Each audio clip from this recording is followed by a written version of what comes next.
On the inside has bounced away with them. One of the best away on the outside, Jack the Joker, and going with it, Cranko up in the centre. Sergeant Pepper easing back, and Lamellison starting to go forward with River Choir as they come to the second. And River Choir's in front now from Jack the Joker and Cranko, and Lamellison keeping up with the leaders. 2 or 3 further back in the early point then, as they came up towards the top turn as Kingston Campbell, Sergeant Pepper Brigari. Then Calamar over on the inside, further back Academy Bow has drifted back now, followed by Kitten Rancher Bay. And the last two, Eliasim on the outside of Fjord. First of 3 down the straight. On the inside, River Choir handled it well with Lamellison on the outside of him, and out 3 wide, Jack the Joker is travelling forward. Coming up towards the next one now, and on the inside, it's River Choir with Lamellison. River Choir handling it well. Up 3 deep is Jack the Joker. 3 or 4 further back in the race, Kingston Campbell. Outside it then came Cranko. 2 to Sergeant Pepper, 1 Calamar, 2 Brigari, further back Academy Bow with a lap to go now, followed by Kit as they go to the third down the home straight. Well back is Learson. Fjord tucked into that, and Rancher Bay back along the inside. Going out of the straight now, the leader is River Choir, moving up on the outside, Lamellison second. Jack Will Do is now running third, a length and a half further back in the race, Kingston Campbell and Cranko on the outside of it. 2 to Sergeant Pepper, 1 then to Calamar. A length further back in the race, Learson, followed by Brigari pushing up in the middle. 2 lengths further back in the race then came Kit on the inside. Academy Bow's drifted back to second last. Going around at Fjord, and 2 lengths last of all as they go to the back is Rancher Bay. Into the back straight, and they've got about 1450 metres to go. Lamellison moved up on the outside to be a half in front of River Choir back on the fence. 2.5 to Cranko on the outside of Jack Will Do is fourth on the fence. 2 lengths further back, Sergeant Pepper as they go to the next on the inside, then Kingston Campbell. Learson going up in the centre, 1 further back in the race in at the 1200 metre mark for Fjord. They're followed by Calamar and Brigari. 2 to Kid, Academy Bay back second last, and 2 lengths to Rancher Bay. Lamellison jumped that well, and Cranko ripped into it from behind, and Lamellison got out to the 900 metre mark, or just inside the 1000 now, about a length and a half to River Choir going up again. Cranko is a half away third on the outside as they go to that next one. 3 lengths further back, Sergeant Pepper on the inside, Jack Will Do. 2 lengths further back, Kingston Campbell, Calamar, a gap in the race, and Fjord. Well back was Learson, followed by Brigari. The outside of it would have been Kit. Rancher Bay and Academy Bow checked and went back to the tail of the field. Lamellison 2 in front. After him is River Choir as they go to the 600 metre mark. 3 or 4 then to Cranko, hard at it from Sergeant Pepper, and they've got away from Jack Will Do. These two have singled out now with 2 flights to get over. At the bottom of the straight, 500 to go, and River Choir going up to Lamellison now. River Choir striding quickly to Lamellison and is going better, River Choir. 6 or 7 further back, then Sergeant Pepper to third, then Cranko and Jack Will Do, but at the second last, and River Choir jumped it well. 3 lengths in front of Lamellison, a long gap Sergeant Pepper, then further back Cranko, but River Choir's got right away, 1 flight to go. Here he comes back to the last, hit the top of it, but he's got a huge lead, this big horse. River Choir's out 4 or 5 Lamellison, a gap Sergeant Pepper holding down third at the moment, but River Choir kept going, is far too good, and River Choir wins it about 4.5 to 5 lengths to Lamellison, about 6 away third Sergeant Pepper, then further back was Cranko. Rancher Bay ran on from Brigari, then Jack Will Do, followed further back by Kingston Campbell, Kit. Academy Bay never came into it from Learson, Calamar, and last of all Fjord.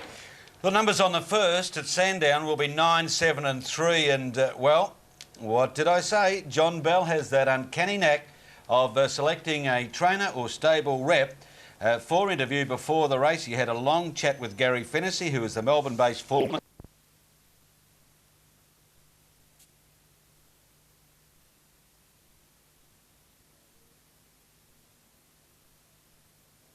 Trial there, and then he ran in the Oakbank Cup and then come back over, and we give him a quiet trial a fortnight back, I think it was, or a bit over a week ago anyway, and you know, so it's a real good thing when you can work for a stable and do a bit of schooling with the horses you're going to ride. Now, a horse having its first start over jumps, they say they often improve at their second start. Will this be the case with River Choir? Yeah, I think he's just going to show natural improvement in his jumping. He's I don't think there wouldn't be any more improvement in him fitness-wise, because he's actually quite fit at the minute and, you know, looks super in the yard. But it just shows, like the last couple of little sticky jumps, once he gets that together, he'll be, you know, Mickey Mouse. So that's where the improvement would come. It'd just be natural jumping improvement, John. If we can go back 6 days to Warrnambool, unfortunately you came to the last jump on Usurper and came a cropper. It was a terrible end of the race, but luckily Usurper got up and you came away unscathed. But if you can just take us through the race there.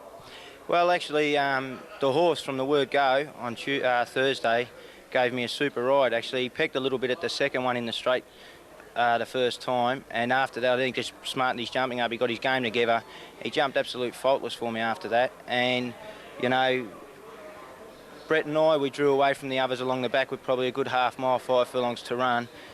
And the leader had a pretty soft run up front, so if I'd have just sat off him, I think he probably would have had a softer run and still been able to outsprint me, you know, if I had produced him later. But the way it just panned out, the horse just drawn down to the last, he rose to it, they were going head and head into it. He come up before the other horse. I've watched the replay a few times. He rose before the other horse, got over the jump cleanly, but just folded on landing, you know, and that was just, I'd say, through exhaustion, you know. Very disappointing, not only for myself, but for Jim and the connections, you know, to put the work into the horse and get so far in such a big race and know you're going to be in the finish and that to happen. But, you know, that's racing, but as you say, everything was good. The horse come away unscathed. I was lucky. So, no, I think there's another day for Usurper. There was a lot of talk that if you had got over the last jump, regardless of what happened, that there may have been a protest? Yes, pretty much from the third last, or prior to the third last hurdle, fence there, Brett knew that I was on his outside. He looked over and he seen how well I was travelling. And at Warrnambool there, generally as you come off that last up and you jump the 2 over the back, you're always angling back towards the inside to get to the cut the corner to the second last. I think Brett just realised that I was going sweetly, and had he's cut the corner and put no pressure on me, it probably helps my horse. So he just kept angling away, angling away. We jumped the second last lock together, and probably at the top of the straight, he did give my horse a decent hip and shoulder, you know, and you can look at it 2 ways, you know. I think there would have been grounds for a protest. Whether I got it or not's another thing. But, people have said afterwards, following it, you know, there probably were grounds, and there was. And so whether I would have got it, if I would have had to finish within half a length of the winner if I was to get the protest, I felt. All right, Craig, well, good to see you back riding winners. You're certainly going along great guns at the moment. I'm sure there's many more wins over the winter in store for you. Yeah, thanks very much, John. Craig Durden there, the jockey of River Choir, who was successful in the first race today. Drifted from 2s to 11 to 4, but has got the money at $3 and $1.70 on the tote and proved far too good, which hopefully got punters off to a flying start. Sure it did, John. Thanks for your help in that too. Let's turn our codes now to harness racing, and Adam, we've got Bill Hutchison at Bendigo. Yeah, I just want to have a look at a tote update for the first before we head up to Hutchie for the first time today. We have the favourite at the moment, number 9, Cabbage Tree Ned, who is Hutchie's top selection in the race at $3.90 and $2.10. Just ahead of number 8, well, in fact, number 4, Stargator's second pick at $6.10. Number 8, Ragora at $6.30. And the only other runner under double figure odds is number 3, Scottish Logan at $6.90, as we welcome Bill Hutchison. Good afternoon, Hutch. G'day, Adam. Beautiful day at Bendigo. I guess it's a beautiful day everywhere today, but especially here. It's the last couple of meetings. The sun's been out, but it's been a bit cold, but you wouldn't get a better late autumn day. It's hard to believe we're only about 2 weeks off winter. Yeah, race 1 on the program. I ended up going for number 9, Cabbage Tree Ned. It's a race that's fairly open. Cabbage Tree Ned's probably been racing against a little bit better company that it meets here today. And I do expect it to be the one to beat. But look, it's around about $4 on the tote. That's its right price. Other chances, I thought, well, one Maryland race yesterday and went poorly. I initially gave it a chance, but I'm sort of weakening there. I don't think it's racing well. 2, Mr. Dean ran the best race, its best race for a long time. Last start at Kilmore when it led, but it did go very slow time and got run down in the home straight. I think it's at least a place chance, and this is a leader's track, so if I can find the lead, it might be a little bit hard to beat. 3, Scottish Logan's got ability. Did spoil its chances at Terang last start by galloping, but its 2 previous runs were okay. Second at Terang and a win at Ararat and on TAB. It's going well, Scottish Logan. Number 4, Stargate, interesting runner, hasn't raced since January '97. It's in the very strong Russell Thompson team, and it's only, well, it's well in the market. It's very well, obviously very well fancied today, so a very good chance to number 4, Stargate, even though it's got no form to speak of. Obviously been doing something at home. 5, White Hooves, has been racing in South Australia and been racing poorly. Did have a Moonee Valley trial win a week ago in very slow time, so you can at least throw it into a place for the trifecta. 6L Gloriosa, now with Brian Owens here at Bendigo, but its recent form's been awful to say the least. And I'm looking elsewhere. 7, Royal Jazz has had too many chances and doesn't produce. Number 8, Ragora, led all the way at Terang last start. Terang is a leader's track. I guess it was expected to win once it was able to lead there, but it wasn't a bad run. 4th of 14 to Radical Charm at Moonee Valley before that. I think it's a genuine chance in the race, Ragora. In fact, I'm putting it in for second behind my tip, number 9, Cabbage Tree Ned, who ran a terrific second to Gaidu Nord at Ballarat last start. start. Gideon had won pretty easily, but Aljamique ran third in that race, and it sat 3 wide all the way and won at Maryburgh yesterday. So a good form line ran Cabbage Tree Ned. 10 Gaius Marius hasn't set the world on fire since coming from New Zealand, but has at least a place chance. And 11 Tribal Voice does a lot of things wrong, has good ability, was distanced at Kilmore behind About Square the other day, but on its day, Tribal Voice would have some chance in the race. My selection's in the first, 9 to beat 8 and 3. Now, quickly looking through the rest of the day, we'll go as far as we can. In race 2, I've gone for number 3, Your Deal. This is a first start in Australia for Kenny Whelan, and it's a last start second at Taranaki on March the 9th in New Zealand. These horses usually go pretty well when they first reach the mainland, and I would say Your Deal would be hard to beat without really knowing it. My second selection is also an unknown, number 1, Annette Star. It's an unraced one for David Aiken. It's trialled reasonably well at Shepparton. From barrier 1, especially with the sprint line in vogue here today, the barrier 1s all day are going to be very hard to beat, because they can either lead or take a sit and get a clear run on the straight. Other chances, well, I thought the third pick in the race was number 9, Tupeka Cloud. Of the raced ones, it's going okay without turning me on, but inside of the second line mightn't be a bad barrier here at Bendigo. Other chances in the race were perhaps 5, 6 and 8. In race 3, we've gone 7, a special here, Smooth Choice. Now, it's not one of these specials that you expect to run around 4 to 5 or evens and be an absolute moral, but I do think it's racing very well, Smooth Choice. It was probably the best value special of the day. There'll be money here for number 5, Otapopo. It's only 2 runs since coming from New Zealand have been reasonable. I thought the 5th at Moonee Valley was fair. I thought the 9th at Yarra Glen was ordinary, but it is drawn a lot closer to the fence today. 7, a special to beat 5. Third pick, number 4, Feeling Hot now with John Caldo, and it's fallen with David Aiken, but it's trialled reasonably well, and I would say it's a big improver, number 4. In race 4, 517, thought Riddles had done enough in its previous runs. It is first up since November, but its form when last in work was quite good. It did run 6 to 4 favourite here in a race behind Mooniong Vander when running third. This field's not strong. Won the Sea Train, gets its chance today from this good barrier. Had a poor barrier at the Valley last up, was never really in that race, but its 2 previous runs from down near the inside were quite okay placings at Maryborough and Warrigal. Third pick, number 7, No Nuke Susie.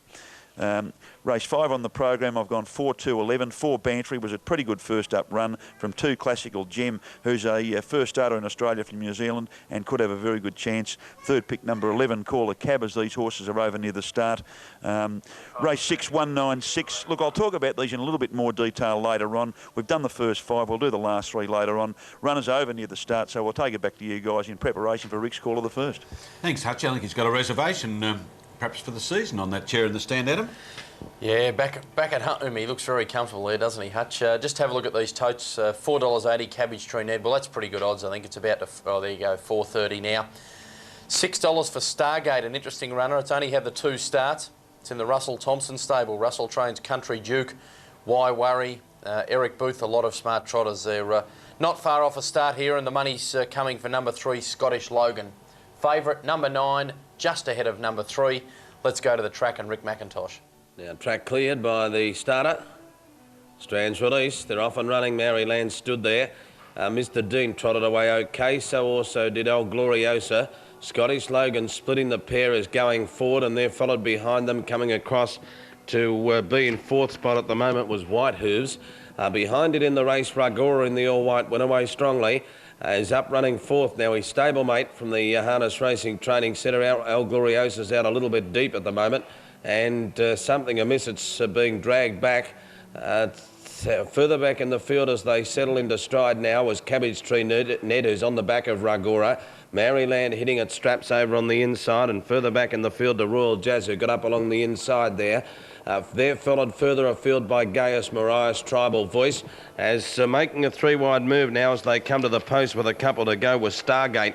It's off around them in a hurry, and Tribal Voice is going to try and follow it. Scottish Logan, the front runner.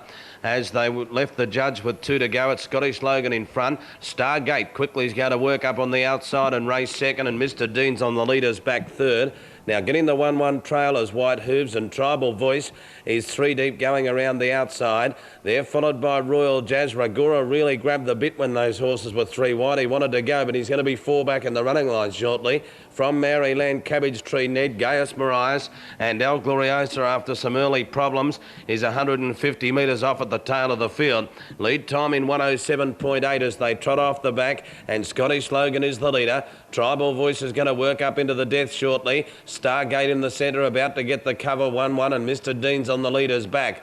They're followed further by White Hooves, who's 3 back on the outside of Royal Jazz, and Ragora shuffled back now, tracked up by Cabbage Tree Ned Ditto. Maryland on the inside, then Gaius Marias, and forget all about El Gloriosa. 31.4 the first quarter of the last mile, and the leader is Scottish Logan. Tribal Voice off the track has worked very hard to get into second. It eventually clears Stargate. Fourth on the inside, Mr. Dean, and Ragora went around White Hooves to be fifth. They're followed by Royal Jazz on the inside, and then White Hooves. Cabbage Tree Ned to the outside, 3 deep. The inside, Maryland, then Gaius Marias into the 3 wide line, and tailed off El Gloriosa. Second quarter in 30.5. These trotters have gone strongly. 600 metres out, Scottish Logan leads by a neck to Tribal Voice. Third, the inside, Mr. Dean. Ragora asked to go out 3 deep now. Gets around Stargate. Cabbage Tree Ned is following Ragora. They're followed by Royal Jazz, Maryland, Gaius Marias. White Hooves dropping out, look tired, and a long gap to El Gloriosa inside the 400 metre mark. 31.2 the third quarter, and they're pretty tight up front. Scottish Logan beats off Tribal Voice. Ragora into second, then Cabbage Tree Ned still running on 4 deep now. Mr. Dean's had a cosy runners going all right, about to get the sprint lane. 200 out, Scottish Logan the leader. Ragora though and Cabbage Tree Ned are closing in, then Mr. Dean, and further back to Gaius Marias, but Cabbage Tree Ned hit the lead from Scottish Logan and Ragora, and Cabbage Tree Ned's going to win it. Cabbage Tree Ned by 2 metres, Scottish Logan. A driver almost fell out of the cart after the line. Third, Ragora, and they're followed by Gaius Marias, Mr. Dean. Next in the race then was Maryland. Further back to Tribal Voice, Royal Jazz. A gap to White Hooves, who got tired. Then Stargate, who made a mistake late. And El Gloriosa, after early mistakes, is last of all. Final quarter 31.7.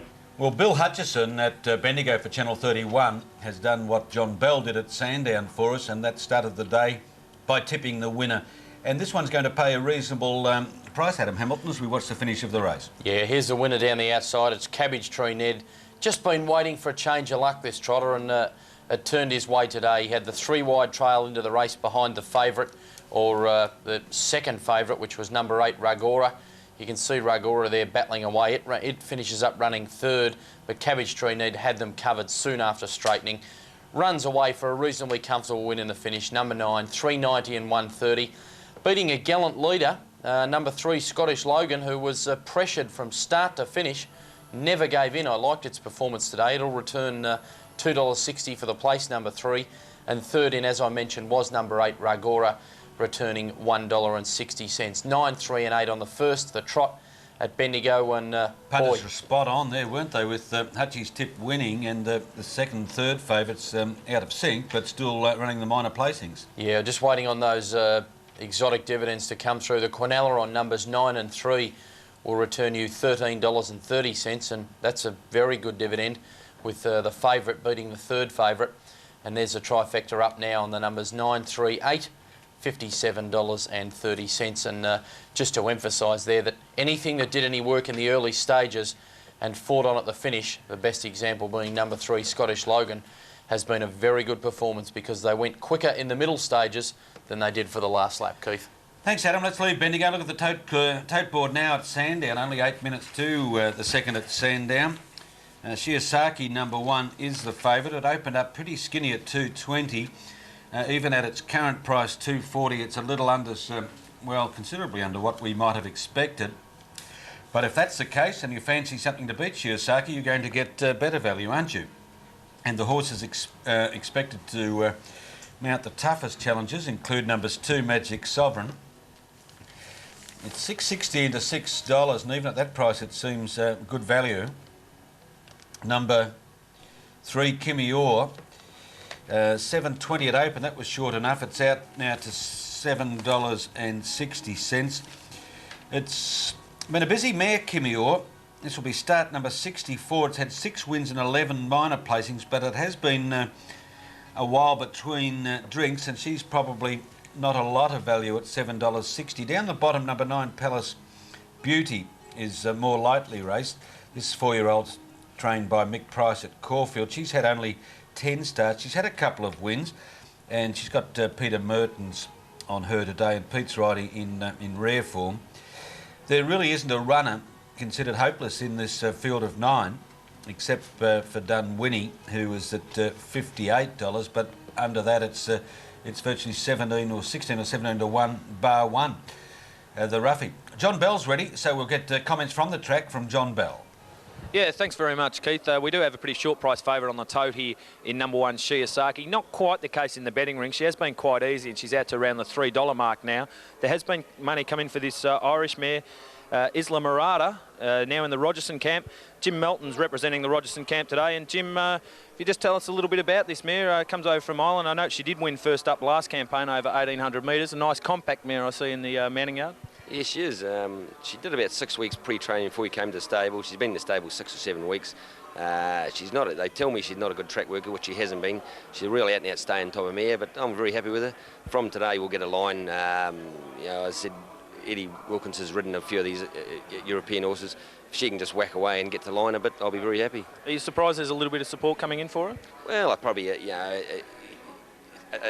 no one really knows much about her, so you probably have to put her in trifectas, isn't it? But I'd be hard pressed to see a win, to be honest. If she runs in the first 3 or 4, I'll be very happy. How did it come about, Graham, getting this mare? One of the Peter Anastasia, the owner, he was in England at the sale, and she came through and just liked her for the breeding side of it, and decided when she arrived here, we'll see if we can win a sort of staying race here with her before she goes to stud. So stud will be her aim at the end of this season, will it? That's what she's purchased for in the first place. But if we can win a race or 2 with her, and you know, on this, we'll get a line on this race today with all cheers. It would be a big bonus for the purchase of the mare if she could win a race here, and people do get to know her, wouldn't it? Oh, for sure. Yeah, they paid a little bit of money for her, and she's well enough bred. And if she can show that she can win a race here, and there's probably no reason why they can't, stay in mares, and yeah, make it lovely for them. Well, your first runner today was Lamellison in the first, ran his usual honest race. Yeah, he did, yeah. I just more like to run into a thing like that River Quay, it killed him, but yeah, it's probably the best he's jumped. He had a hood on him today, and he jumped, it's the best I've seen him jump, and whacked away good, as I say, River Quay. He beat the rest by 4 or 5, but River Quay slayed them. He's a pretty smart horse. You got a fair few jumpers in the stable in Melbourne at the moment? Still got 4 or 5 there. 2 or 3 of them, we had trouble on hard tracks earlier trying to get them ready for Oakbank, and they sort of just bounced off that a wee bit, but yeah, later in the season we'll sort of freshen them and go back towards the end of the season as hurdlers and that again. Now, how long have you been in Melbourne running the Melbourne stable now? Since October, so what's that, 7 or 8 months. Yeah. And still enjoying it? Oh, very much so, yeah. Are you here for the long term, or yeah? Yeah. And you're originally from New Zealand? Yeah, Kiwi, and I've been here before, but you know, the money is, racing's exciting, love it here, yeah. All right, Jim, well, best of luck. Look forward to seeing this mare in action. Cheers. Jim Melton there, who's representing the Rogerson camp with this imported mare, Isla Murata. And she is a nice mare. You see her on screen there. She has the blinkers on for the first time today, so obviously to get her up and running over these shorter distances, which she really isn't used to. But she did win first up last campaign in Ireland, and on that occasion did win by 4.5 lengths. So she obviously does go quite well fresh, although obviously different type of racing she's facing today. Now you see on the tote she's been $18.50 into $16. With the bookmakers, she's been $11 into $8. So she's trimmed in 3 points. So you're getting pretty good value on the tote at the moment at around the $16 mark. And the runners are behind the gates here. We'll have a look at all the betting moves now. Number 1, Shiosaki. She opened up fairly short around the $2.50 mark. She's now at to $3, so the $2.30 on the tote is certainly no value. Luke Curry to ride, and do note that Luke's claim now is down to 1.5 after his treble on Saturday. So this mare will carry 57. She is racing very well, coming off a harder race last start where she ran 3rd to Noir Sir. Previous to that, ran 2nd to that same horse, beaten 3/4 of a length. So that's pretty strong form for a restricted mares race for mares that have only won 1 metropolitan race in the last year, but no value on the tote at the moment at $2.30. Go to number 2, Magic Sovereign. She drifted in the market at 1.5 originally. She's trimmed in a 0.5 point now. She's at the $6 quote with the bookmakers, so the tote's pretty much spot on there. Number 3, Kimmy Orr. She is a very tough mare. She cops a lot of racing. She's been a drifter in the market, 2 points out to $7. Number 4, Rich and Playful. I've tipped this mare on top. She's got out to pretty nice odds with the bookmakers at $9, so you're still getting 5 points of value on the tote.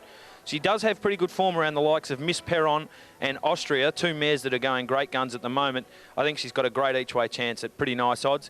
Isla Murata, as I've said, firmed in 3 points to the $8 mark. Number 6, Tetrice. Look for an improvement from this mare today. I think she can run into the placings. Found the 22.75 too long last start. Drops back to a more suitable mile here, and her previous form is pretty consistent. Look for her to be in the action also at very good odds on the tote. $14, only a $9 chance with the bookmakers. Number 7, Barbella, has been a drifter out to 3 times the each way quote, so the tote's right. Dunwinnie is unfancied. And number 9, Palace Beauty, has also been a drifter out to around the $8 quote, so just a shade unders on the tote at the moment. She was narrowly beaten first up in a pretty weak Class 2 race there at Traralgon. But she's second up to the mile, so no easy task, and she's up in class today. But surely would be fitter for that first up run at Traralgon. I've tipped Rich and Playful on top, and very good odds on the tote at $14.40 at this stage. I think she can get back to her best form. I find this a little bit easier than the impulsive run last start, and importantly only goes around with 50.5 on her back, so she's got a nice drop in weight there. We go for second, number 1, Shiosaki, obviously the form mare of the race and the most consistent. She's going to be right in the action, and I'm giving Tetrice another chance back to the mile. I think that'll suit her ideally, but certainly keep very safe number 5, Isla Murata from the Rogerson camp. As I said, she's firmed in 10 points. She's starting to trim up to what that price is in the betting ring, although there didn't seem to be too much confidence from the Rogerson camp regarding this mare's chance, but it is a bit of an unknown. You see her moving into the gates now, and you've got Shiosaki and also Tetrice to join the line. Tetrice coming up now. Aaron Spiteri to ride for Fran Houlihan, and Fran Stable's going great guns at the moment. But no major moves from the betting ring. We've still got the favourite Shiosaki, still well and truly under the odds on the tote. As I said, you can get $3 in the betting ring, so $2.30, no great shakes. Money coming in from Magic Sovereign. She's at a right price on the tote. She's trimmed up a point. Kimmy Orr's drifted. Rich and Playful's now to double figure odds. Tetrice has drifted a full point, but still represents about 4 points of value. So we haven't got too many more to move in here. It just looks like the favourite Shiosaki to join the line here. Luke Curry to ride, taking off 1.5. So as I said, Brian Martin's giving us the descriptions of the races today. The last 2 move in. We'll go to Brian now. Done when he goes into line. They look to be just about ready. Yes, the light blinking. They're off and running now. Shiosaki not brilliant away, and Rich and Playful on the outside jumped nicely today. Isla Madora's got good speed early. Shiosaki picking up ground, goes up third from Palace Beauty. Kimmy Orr going through now with Magic Sovereign when they settle down. 3 or 4 Tetrice on the outside of it, Dunwinnie, and last of all in the race now is Barbella. It's in the middle here, going through Isla Madora just in front now. From on the inside, Kimmy Orr and Richard Playful is on the outside, 3 out. 2 to Shiosaki, who gets across to be running fourth. 1 to Magic Sovereign, 1.5 then to Palace Beauty. Further back in the race then came Dunwinnie, 3 out. On the inside, Tetrice, and a length last of all, Barbella. At the 1,000-metre mark, Isla Madora in front now by 3/4 to Rich and Playful. Kimmy Orr goes back ahead away over on the inside third. It's with on terms there with Rich and Playful. Now it goes back third, Kimmy Orr. 2 to Shiosaki running fourth, 3/4 Magic Sovereign, the rail, a length into Palace Beauty. 1 to Tetrice, second last in the race, Dunwinnie and Barbella back on the inside. Isla Madora in front as they go towards the 700-metre mark. 3/4 in front of Rich and Playful. 2.5 Kimmy Orr third on the fence. 1.5 Shiosaki fourth the outside. A couple of lengths further back, Palace Beauty are on the outside there of Magic Sovereign. 4 lengths further back, Tetrice from Dunwinnie and Barbella last of all. On the turn they race. Isla Madora on the inside and Rich and Playful, and now Shiosaki comes out about 4 wide, goes after them. Then Kimmy Orr in a gap on the race then to Palace Beauty, running on fairly from Tetrice. Shiosaki goes up quickly now. Isla Madora dropped out of it. Shiosaki put its head in front of Rich and Playful, who's fighting back, and then Palace Beauty from Kimmy Orr. Shiosaki in front of the 100-metre mark, drew clear, got a length in front of Palace Beauty. Rich and Playful fighting on then Tetrice and Magic Sovereign. Shiosaki in front, and Shiosaki scores just over a length of Palace Beauty. Third is Rich and Playful, followed by Magic Sovereign. Then Barbella. Further back in the race on the outside would have been Tetrice. Further back then Kimmy Orr, a gap then to Isla Madora, drop right out over the last 300. It's back at the rear with Dunwinnie. 1, 9 and 4 the numbers will be, and the favourite home, Shiosaki. Beautiful ride by Luke Curry. This is the young fella that had a winning treble the other day. His claim has been reduced to 1.5. We did highlight Luke as a boy to follow. He's really got it all, I think, as a jockey. He's got balance. He's got the everything. I really think this fellow's heading places, and his form of late is justifying the raps that we have put on him. He's got the favourite home here, to the delight of punters. The odds were skinny, but the taste was sweet. $2.30 for the win for number 1 Shiosaki, and $1.30 the place. Palace Beauty, number 9, has seemingly worried out number 4, Rich and Playful, for the second placings. The numbers will be 1, 9 and 4. $2.40 the place for number 9, Palace Beauty. Just had to win on the run. It had that one, didn't it? Just camped off. The three leaders sort of put a very solid tempo on in the early and middle stages, and you could see it probably 600 or 700 metres from home. Shiosaki was just camped behind those leaders, had first crack at them, and it's won very comfortably in the finish. Yes, it has too, and number 4 has got third total return of $3.60. I think we can follow Isla Medora, the Irish import, who led early and didn't really well. It's pretty hard to acclimatise, I think, or to win without acclimatising, and she might take a bit of time, but she'll win a race. In the meantime, for his post-race comments, back to Sandown, back to John Bell. Yeah, thanks very much, Keith. I've got the winning trainer, Ken Keys, with me. Ken, she looked to have found her right class today, and she's won like a good thing. Yes, she has, John. I was a little bit concerned about the weight factor, but justifiably so. Well, you've got to enter in Adelaide for Monday. Has she justified that trip now? I think so. She's hadn't had to do it like that to go.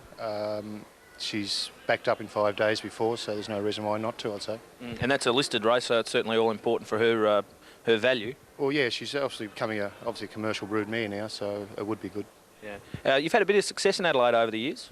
Yes, we've knocked on the door a couple of times. Berserk won a couple of years ago over there in the Verklico. Unfortunately, then it was 30,000, now it's 100,000. But no. Haven't made up the difference for you? No. No. Yeah, well, it's good to see her in form. She's certainly has been knocking on the door the last couple of runs behind Noir Sir. Yeah, she's been ultra consistent.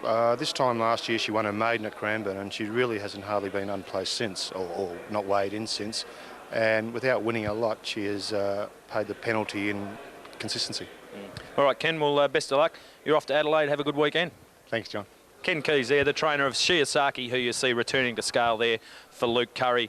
She was a little bit easy in the betting ring, 11 to 8, out to 2 to 1. But you see the totes on screen here. Shiosaki, $2.30 and $1.30. Palace Beauty, $2.40. Rich and Playful, $3.60. Shiosaki was the favourite. The Quinellas paid $9.60. The trifecta, $97.60. And a popular running double to start the day off is $7.50 on River Kwai and Shiosaki. So she got out to 2 to 1. But class told in the end, and she proved far too good. We're going to take a break now on Channel 31. More action on the other side of this.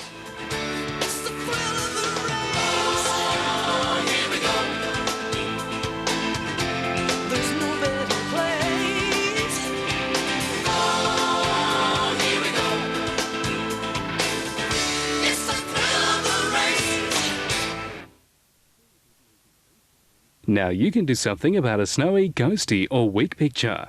Call the people who fix these problems every day. Deeper Image. Phone 9808 6999. Ghosting and snowing can be avoided. Deeper Image will give you reception advice and install the right antenna system for your local area. They can connect all your TVs to the one antenna. Phone 9808 6999. Deeper Image. Delivering images through technology.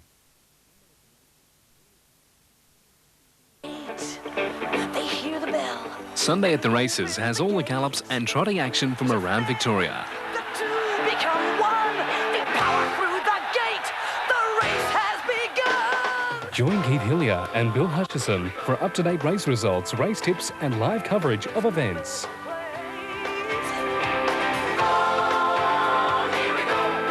Sunday at the Races with Keith Hillier and Bill Hutchison, live on Channel 31.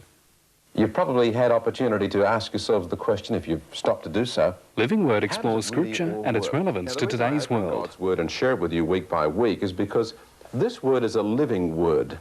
Issues of faith, morality and respect from a Christian perspective. No matter how strange it seems to us, no matter how much it might sort of shock us, that this is God's way of doing things. Wicked, we think of meaning evil. Wicked also. The Living Word with Chris Field, Tuesdays at 6, here on Channel 31. A lot of work has been done to develop it as a fantastic facility for aged care. Hashavua presents issues relevant to the Jewish community of Melbourne. Of the United Jewish Education Board. Culture, religion, youth and current issues make Hashavua a diverse and interesting program. They learn to read and write Hebrew. I've just been in Israel the past year, and doing this... Hashavua, Thursdays at 7:30, here on Channel 31. All right, John Bell in good form at Sandown, tipping the first and tipping us the Cornella in that race with his outright selection running second to the winning favourite and paying $2.40 the place. So you're ahead of your back, John Bell's tip each way, or you took his Cornella in the previous race. Let's see if Hutchie can maintain that. Adam, let's firstly, before we go into Hutchie, have a quick peep at this tote page from the second of Bendigo. Well, this is one of the most difficult races of the day. The reason being, Keith, because we've got a Kiwi first starter across here. It's number 3, Your Deal, Ross Graham, the driver. And another well-bred and interesting local first starter. It's a 4-year-old gelding from the David Aitken stable. I speak of number 1, Anot Star. You can see it's $8.70 at the moment. The Kiwi runner number 3, Your Deal, is $7.90. And the favourite, at silly odds, I think, is number 9, Tuapeka Cloud. The Chris Elford factor will clearly have made it $3 even and money back at the moment. But did speak to Chris about this runner earlier today. He said it's got a chance, but don't get carried away with its hopes. So that's an early look at the totes for Bendigo race 2. All right. Well, Hutchie's clearly not ready. No, do you think that's a cafe latte or a straight black or long black? Does he know he's even on? No, of course he doesn't. While we're waiting for him to take position in his reserved seat there, we'll have a look at the tote board for the next at Sandown. While he fights his way through the crowd at Bendigo. Royal Bellotto is the favourite, as we can see, at $4.50. Let's see how it shaped up in the early morning line thoughts. $4.50. Very interesting runner in this race, number 10, Portland Pirate. It's a half-brother to the Derby winner, Portland Player. Lee Friedman said this morning that this feels that it will need more ground and maybe this campaign. But it's so well bred and has Steve King aboard that we have to respect it. It's clearly the second favourite there at $4.70. But just listening between the lines of what Lee had to say, there was no degree of confidence to detect. In fact, I just thought, well, to be frank, it just put me off a little bit. Yeah, I'm certainly not questioning what Lee had to say, but look, you hear so many different tips around for these sort of first starters, but I've had a push from a couple of different areas for this one, so perhaps if we get Johnny Bell on track to let us know the betting moves, that may tell a story. Yeah, that's a good point. I'm sure he will. Of those who have raced, obviously number 4, Royal Bellotto, is the more favoured runner, and there's not money at him for any of the other first starters here, unless, let's look at number 14, Itmar, on the other page, because those amongst the first starters on that page obviously have no early support. Yeah, we haven't seen number 14 yet. It'll be over on the next page, so we might have a look at it to see what odds it is. No, it's a 25 to 1 chance, not so fancy. We won't worry about that. Okay. Okay, we'll just wait for Hutchie to give that cup of coffee a stir, and we'll be up to him. So this is the first leg of the straight 6 at Sandown, race 3, and of course the quaddie today, starting on race 4, will be a most open quaddie. It's each way odds in each leg of the quaddie. So there's some value there. If you strike the quaddie today at Sandown, I'm sure you're going to get a good return. I think it's probably a good idea if you're sitting at home and if you know some other people that are, why not sort of get together and get a bit of a syndicate happening on a quaddie today, because to give yourself a chance, I think you've got to spend a bit. That's a very good idea. We might take one for $500 between us. I'll put in the $10. Can you find 4? Look, we'll go to Hutchie while we... Visa card. All right. Here's Hutchie at Bendigo. Thanks, Keith. We'll get on with this preview. I did race 4, but we'll just recap race 4 because that's the first leg of the quaddie. 5-1-7. I went for Riddles because of its previous form, not so much recent, because it hasn't raced since November the 19th, but it's the one to beat. Won the C Train. 7 No Nuke Susie was spotted running home very strongly at Ballarat last start, and that was only 16.80. A little bit further today suits it. They're the 3. Perhaps number 8 Clivina did enough in its last run to give it a little chance too. Race 5, 4-2-11 Bantry. It was a good enough run first up at Ballarat last start. This is a horse that won 3 in a row as a 3-year-old early last season, been off the scene for a long time. Worked to the lead at Ballarat last start in a strong field there, and just weakened in the last 50 metres, but I think it'll be a lot fitter today. It's the one to beat. 2 Classical Gem. Its New Zealand form is average, but It's been racing at Addington, and it was with Colin DeFilippi, and I would say, taking a line through the horse that was running against, you've got to rate it fairly highly in the race, but it's a bit of a guess. And the 11-horse Caller Cab's won its last 3. Goes pretty well, actually. It's won its last 4. Hasn't raced since November, but last time in was going very well. The second line, a little bit of a problem, and it is first up. But 4-2-11 in race 5. Race 6, I thought this was very open. In fact, I'm giving every horse in the race some sort of chance. I'm going in the end, I think I went in the end for number 2, Magic Maiden in the race. Its win at Bendigo here last start was quite good. It used a sprint lane, actually, sat behind the leader. It was a good quality field. They did go crazy in the race and took advantage of some very fast sectional times, but it did win well enough to, and also showed enough gate speed to indicate it might be able to get across and lead here. So I'm going for number 2 on top, Magic Maiden, from 9 Illawong David, arguably the best horse in the race. Its form's been against a lot better horses. If you have a look at its last 2, Mr. Allenby here, then Safe and Sound at Moonee Valley. It's a clear second pick in the race, Illawong David, if not equal first pick. 6 Dreamworks was one of the ones that was really setting the pace in that race last time that Magic Maiden took advantage of. It's got a good chance in the race, 2-9-6, but don't let me dissuade you from anything you like in that race. It's a very hard race. Race 7 on the program, well, Classic Shiraz, number 1, and number 10, Tucky Man are the 2. They stand out for mine. 1 Classic Shiraz has had 2 goes at the standing start. 1 first up at Ballarat, although a little bit slow out. Then 3rd here at Bendigo, and drew the second line on that occasion, but gee, it made up some ground, and it ran its last quarter in 26.7, clocking it off the video. If it does that today, it'll actually donkey lick him, but it's going well, Tucky Man, but I think the 10-metre lift in Classic Shiraz's favour just gives it the call over Tucky Man, who did plenty of work to win that race here at Bendigo a couple of Sundays ago. 3rd pick in the race, number 12, Jackaman, who went okay at Ballarat behind Soaky Star last night in the Demolition Derby there. And the last, didn't really know where to look here, 2, 4 and 10. Ice Cream Mary is now with John Caldo. It's won a trial at Moonee Valley recently. A bit hard to really know. I think the total probably tell us the story. If it opens up short, it's the way to go. Number 2, Fortuna Bay, was in a big heap of horses behind Blues Brother Boy at Moonee Valley on Sunday and wasn't that far away. Turina Bay with David Murphy, and at number 10 for 3rd, the Dancing Queen, who's been thereabouts recently, but the last race doesn't really turn me on. 2, 4, 10.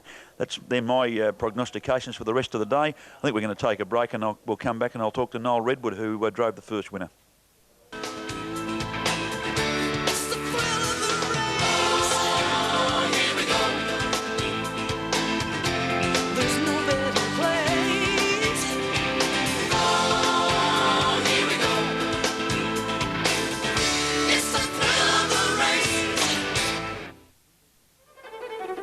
UK Today investigates lifestyle, arts, entertainment and history from Britain. This is Bristol, southwest England, a city port that grew rich from maritime trade. A weekly British postcard featuring specific issues of modern British life.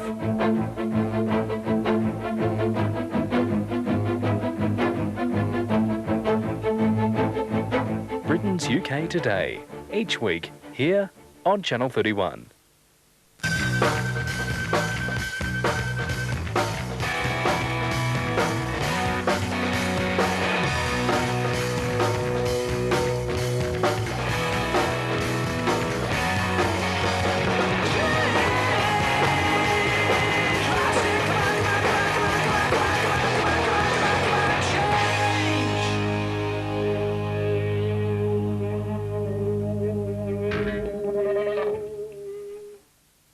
I'm the head of a small department. Nat Chat presents local personalities from around Melbourne.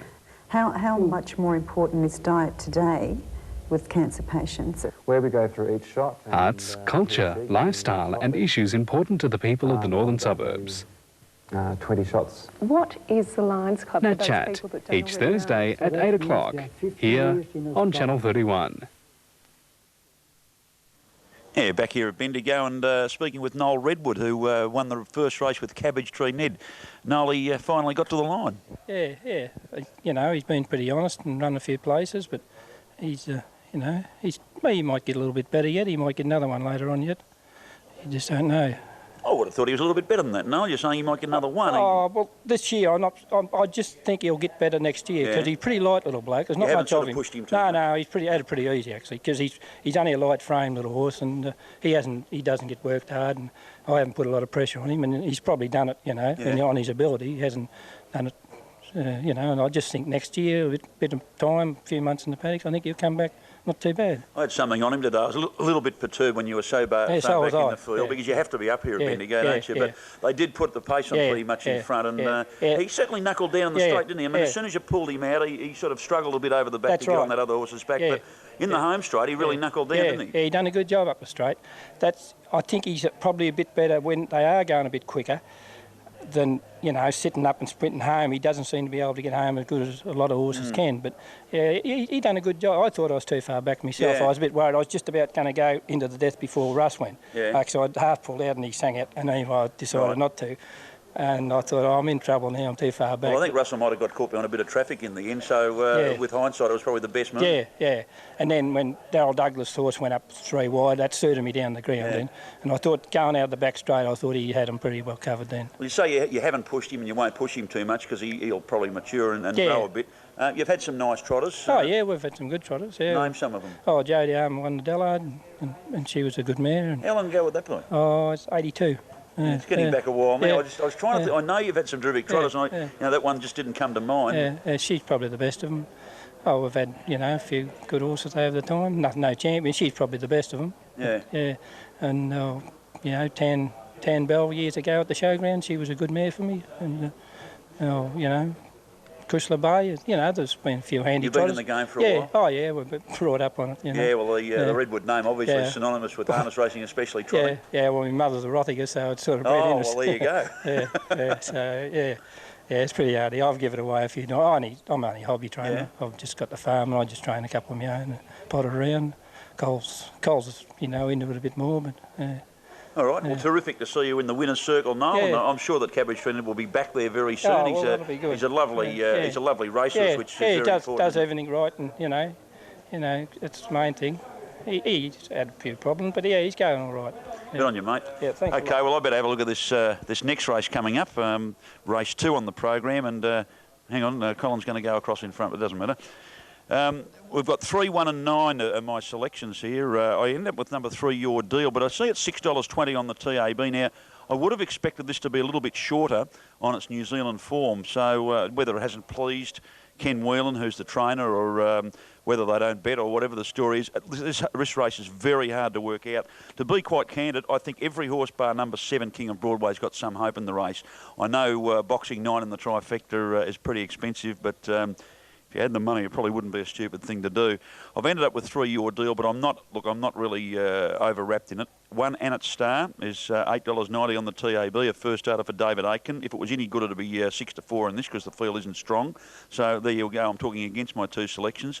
I thought the 9-horse Topeka Cloud was racing the best of the horses that have been racing recently, especially here in Victoria. It was a shade disappointing behind Tin Can Bay at Maryborough last start. Sat behind the lead, only struggling to 4th. But I think that field was a lot stronger than what it meets here today. The 4-horse Mr. Midori wasn't a bad run at Yarra Glen, but it's had plenty of chances, Mr. Midori. I think it's got an each-way chance, however. The 5 Rapanui Boy for Kevin Hampton, well, it was terrible last start at Ballarat, but it was a standing start race. Go on its Bacchus Marsh non-TAB win back in April from the Mobile, and it wasn't too bad a run there. It's probably not without a chance, number 5 Rapanui Boy, and it is good value on the TAB. 6 Spring the Key is driven by John Caldo. Sat behind the leader at Geelong last start, beaten by Rita Future and Lady Millie. Now here's a good form line. Rita Future came out and won yesterday at Maryborough, and so did Lady Millie. So they're both racing well, and Spring the Key was only just behind them on that occasion. That was its first run since December, so it's going to be much improved. 6 Spring the Key. It's only around a $5 mark, so the punters have found it. 7 King of Broadway, no. 8 Star Robbie is probably drawn a little bit too wide for my liking. The 9 Topeka Cloud an each way chance. Now the 10 horses in the market here, Purple Valiant. At its last run, it was at Ararat non-TAB. It did plenty of work, but wasn't too bad a run after travelling wide in the race. And the 11 Rioli Bart ran at Mildura last week. It was 3 wide the whole way and wasn't too bad a run, but it just seems to lack any high speed. Look, my selections, but disregard them. 3, 1 and 9 are my selections. You pick your own this race. It's too hard. I've got to say, Hutch, you haven't really solved the riddle much there for us, but as you say, it is a very tricky race with the unknowns, numbers 1 and 3. 1, the David Aiken trained first starter, is now $10.50. Your Deal has been firming consistently. It's now $5.20, the 3 horse. And the favourite let now rest with number 9, Chuapika Cloud, and Chris Alford's a big factor there at 4:30. Just before they jump, this aspect of Reed Technology lists the order of favouritism. It's not TAB numbers order, it's the order of favouritism, and you can see that 9 is a favourite ahead of 3, 6, 10 and 1. Yeah, big late move for Chuapika Cloud, and also number 3, Your Deal. They're set to go. Your Deal in gate 2. 8 or 10 metres when the starter says go, and Your Deal began speedily. So also did Rapa Nui Boy, and trying to get out of the gate to make a line of 3 is Spring the Key. Behind the man at Star over on the inside of Chuapika Cloud, who's got one away, and Mr. Midori's trapped out deep.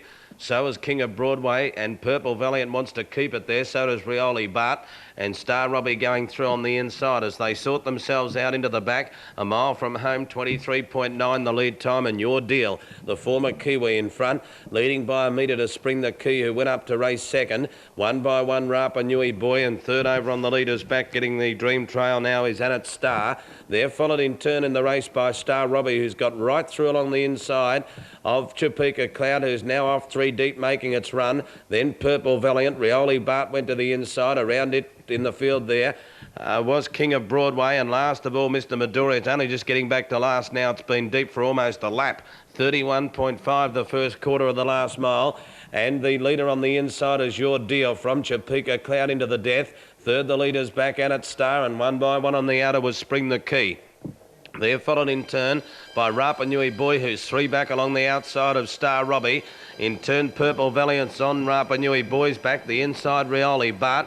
5 metres to King of Broadway and 5 metres to Mr. Midori, who's last of all.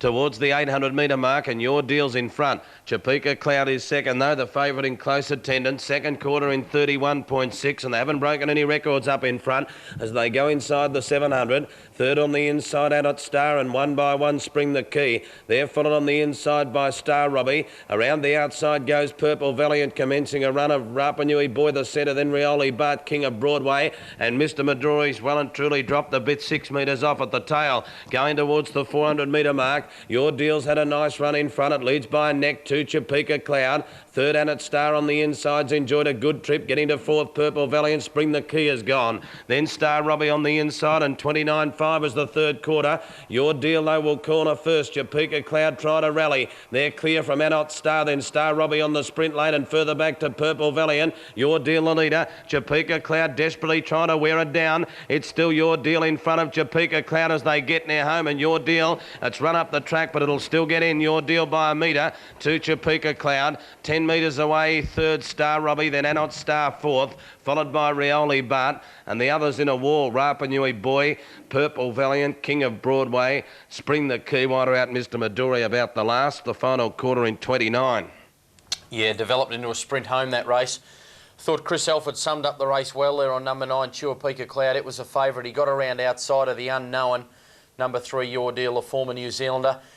It looked as though Chuapika Cloud was a chance here, and I must add that Your Deal has shifted out quite noticeably in the home straight. It's probably come out about 3 horses, but if you have a look at Chris Alford here, he's well away from the inside horse on Chuapika Cloud, who I think has probably shifted out a little bit itself under pressure, and I don't think we'll hear any more there. You can see Chris tried the whip, stopped using the whip to see whether the horse would do any better.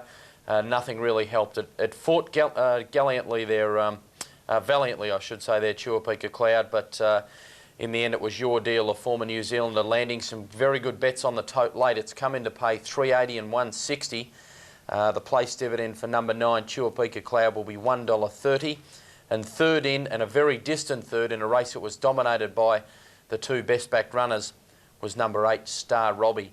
And a real bolter in the race, about $44 for the win. It'll return $8.80 for the place. But might have a bit of a future, that horse, but I think we've established here that when you get into the pacing events particularly, horses that race on the speed at Bendigo have a very, very big advantage, Keith. Be interesting, Adam, to monitor that point you made, the betting trend for this winner, number 3, Your Deal, from the Reed Technology, if we still have that trend, because it has paid $3.80 the win, and well, there it is there, $7.10 into $3.80, number 3.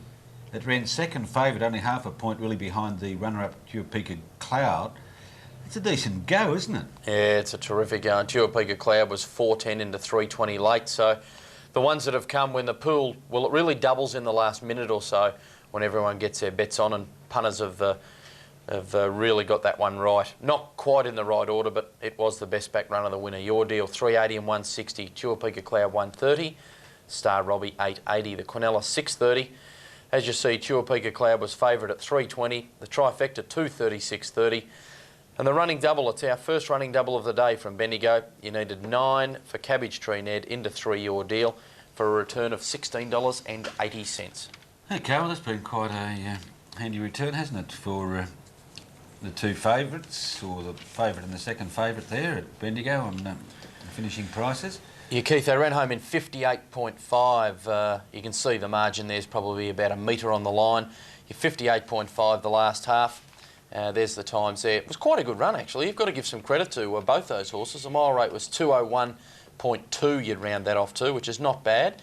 And there we go, home in 58.5. And the middle half was pretty solid as well in 63.1. So they've only got a tick over the 2 minutes for the last mile. And I think we can circle both those horses. Chuapica Cloud has been finding it hard to break through, but on that performance, a win is very close. Thanks, Adam. Let's leave Bendigo there to have a look at the tote board at Sandown for the third. This is the first leg of the straight 6. An interesting race. It's for 2-year-olds. About 40% of the field is unraced. And the most favoured runner from that section, of course, is number 10, Portland Pirate, who's a half-brother to Portland Player, Derby winner. Trained by Lee Friedman and being ridden by Stephen King. But the favourite is Royal Bellotto. Royal Bellotto hasn't registered a win yet, but he's had only the 2 starts for a third behind Major Fun at Moonee Valley, and then 6th in the field of 16 at this track Sandown in the race won by Showing Aces. He's trained by John Marr, and John's stable rider Brett Preble is aboard this favourite, Royal Bellotto. You can see by the read technology that he has eased with 6 minutes to start time left.